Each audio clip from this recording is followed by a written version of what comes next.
Wai ya za a yi a ce buhun yau ma an ce mini an fita da wajen buhun siminti guda ɗari. Wallahi ba laifina ba ne, hajiya ne ta aike ni. Wallahi yalla bai hajiya ne ta aike ni. Ina nan gurin wallahi ina aiki, hajiya ta turo aka kira ni. Su waye ka bari a wurin? Yalla bai ni ba zan iya tunawa ba, dan Allah dan Annabi yalla bai kamar rai. Gaskiya in baka bayani ba Assalamu alaikum. Assalamu alaikum. Wa alaikum salam. Barkan ku dai. Da ala minti ɗaya. Ni ko wannan. Ok, to ka jira ni yau ina gani abincin ka ya kare kuma ka ci daraja.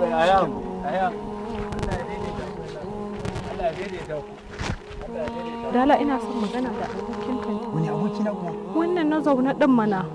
Wannan matsiyacin mai gadi na ne ba. To, ina ruwan so da mai gadi ko talaka ko mai kuɗi ko basarake.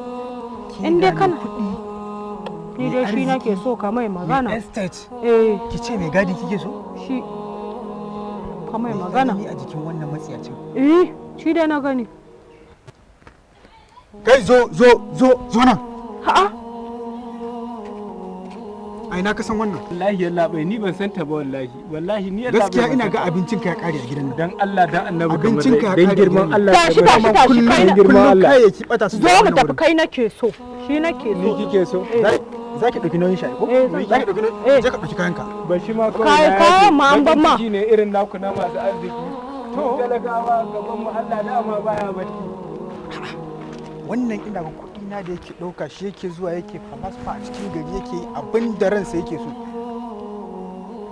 Dama ya ce da hajiya ko? Da hajiyan ake haɗa baki ake cuta ta ake kwashe mini dukiya. Bari zan je in same ta a cikin gidan. Ita ma za mu sa kafan wando.